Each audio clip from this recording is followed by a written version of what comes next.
Sciences student from Western Sydney University, and he has done a project with me looking at technology, and it was the first student that I had from medical science that I had to supervise, and I was blown away by the talent. He really understood the question of technology and mental health very well, and he'll show us that technology doesn't fail when you know how to use it. Please welcome Zach Suresh.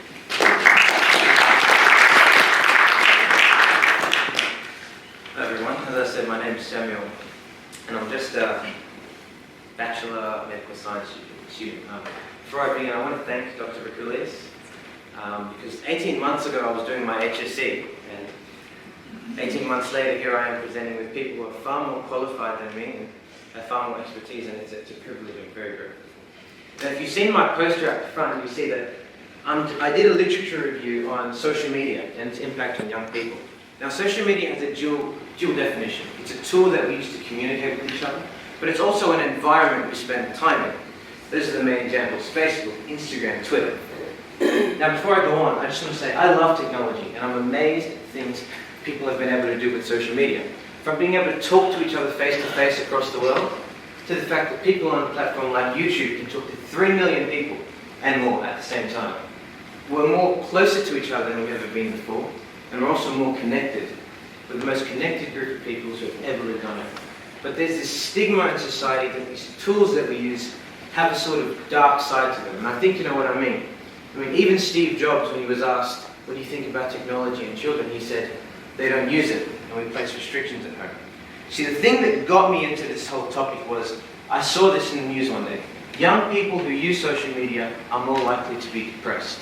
Now, when you take into consideration how big of an issue depression is, as Dr. Kapili said earlier, along with the fact that 90% of people in the US use social media and spend an average of around 2 hours a day on it, you realize that that's quite the thing to say. And I want to know why. Why is this happening, and what's causing this correlation? And initially, I wasn't surprised by what I found. There was the general idea that on social media, people create these virtual identities in which they manufacture a version of their life, and they present the best parts of their life to the world. And obviously this is driven by the need for likes, followers, subscribers, etc. But then that has a follow-on effect. People begin to compare their ordinary lives with that, and then that leads to depression. For example, young girls are more likely to compare themselves to unrealistic standards of beauty, which leads to them feeling depressed. And in extreme circumstances, it leads to eating disorders. And then there are certain anxiety disorders such as FOMO, which is an actual disorder. It stands for the fear of missing out. When people have this, they're afraid that they're going to miss out on something when they're on social media. And it's an actual thing. As one person said, we compare our behind the scenes with the highlight reels of others. And that's a good summary of the issue. And then there's the idea of harassment, and we all know what harassment is. We can have 10 good comments made about us, but it just takes one negative comment to affect us. Because we're far more psychologically affected by negative emotion than we are by positive emotion. Now, everything I just said to you didn't surprise me, because those things happen in real life. In fact, they kind of show the dark side of human beings. The only thing social media has done is it's amplified the effects. It's kind of enabled us to do more. We can compare ourselves with more people. And so I was troubled because I knew there was more to it. And I think we all do. And I couldn't articulate it. I didn't know what to put into the search engine. I didn't know what to look up. But one day I came across a very interesting article that said, social media activates these reward systems inside our brain in very similar ways to things such as food and sex. So the same parts of the brain are activated. And I asked myself, what does that mean? And I realized, food is a fundamental biological need. You need food because food gives you energy, and you're essentially made out of the food that you eat. And sex is essential for the survival of your genes and your generations. And I thought, what is the fundamental need that social media appeals to? What is the fundamental need? And then I found a research paper that brought it down to 2 things. First of all, the need to belong. And second of all, the need to self-present. And that makes sense, right? Because social media gives you the largest community in the world to belong in. And it also gives you the opportunity to present yourself in whichever way you please on that community. And so, okay, that makes sense. Coming back to real life, when you have a positive social interaction, you feel good. And feeling good matters because food and sex fundamentally feel good. And that feel good thing is important because I identified that that is related to the biological need. Because the biological need is being satisfied, people feel good. Then I asked myself, what is actually making us feel good? What part of our physiology makes us feel good? And then I found that our brain releases a chemical known as dopamine that makes us feel that way. And in the presence of dopamine, certain things such as motivation, good feelings, and pleasure are associated with it. Okay? So keep that in mind because I'll try and expand on it in this study conducted by a man called Robert Sapolsky, in which he investigated monkeys. Now this is very interesting. He set up monkeys inside a cage, and their task was to pull a lever. And it went like this. When the light bulb went on, if the monkey pulled the lever, the monkey would get a treat. Okay? Go through that one more time. When the light bulb went on, if the monkey pulled the lever, the monkey would get a treat. Okay? So you've got what's going on. So it's basically what's called a reward system. There's a signal, there's a task, and there's a reward. And in this, he did it for 30 days, and after 30 days, he wanted to see what's happening to dopamine. Remember, dopamine is that chemical released by our brain, and it's associated with those good feelings. And so I've got a graph here of what happened. Now, everyone would expect, but when you're looking forward to something, you think that when you get that thing, you'll feel amazing. And so, hypothetically, we expect dopamine to go up at the reward.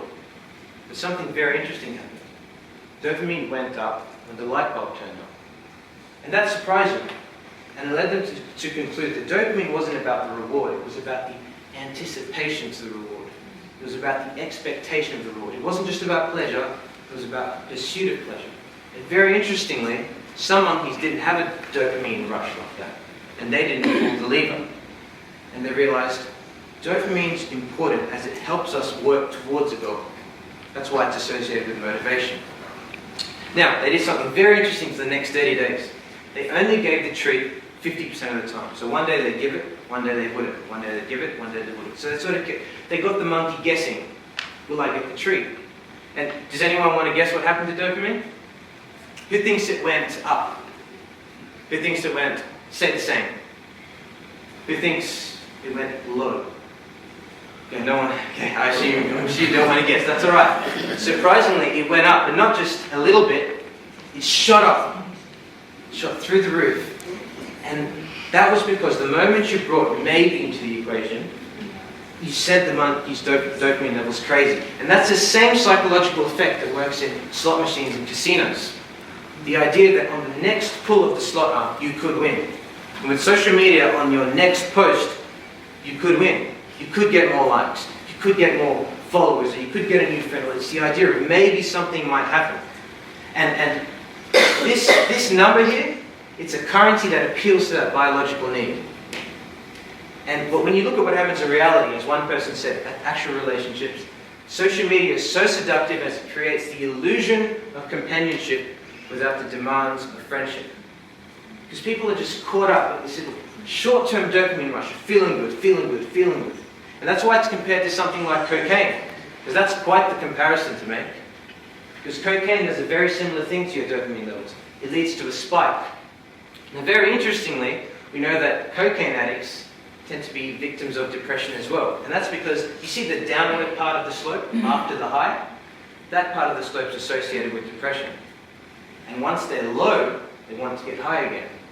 And that leads to a cycle, and the cycle is called addiction. And this shouldn't come as a surprise because the former vice president of Facebook himself said that these sites were designed to be as addictive as possible so that we can get as much time out of the user as we can. And as some people say, it's an exploitation of a vulnerability in human psychology. And what do I mean by that? I mean, there are these things known as superstimuli in biology. And coming back to our two biological needs, I'll explain what I mean by that.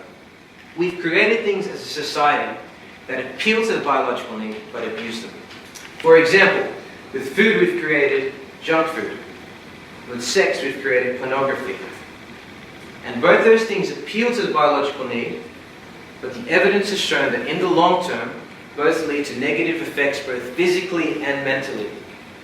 And some people suggest that social media is a super stimuli as well. And in the short term, I have to say, yes, the evidence shows that it is. But in the long term, that's where the question lies. I mean, that's where the mystery lies, because I don't know. But when you think about it hypothetically, people aren't just having one spike of dopamine a day. They're having multiple. And it's not just for one day, it's for years. What happens after 20 years of doing this? What happens when these kids become the adults of the generation? Will they lose motivation? Will their dopamine receptors become insensitive? I don't know. But all I can say is it's kind of like giving a drug to a child. And so we kind of have to think of what we're doing, because we need to find some way to reconcile the tools that we've created, these incredible tools that I love, with who we are as humans and our biological selves. Because, and I'll end with this quote, we're in a very unstable situation where we're far more technologically proficient than we are wise. I think that's a good place to be.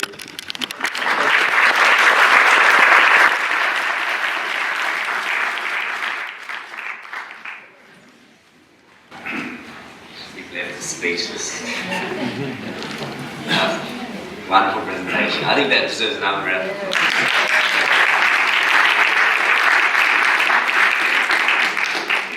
So we hope that you continue. We hope to see you here as a medical student, and we hope that you continue that fine research, okay? Thank you.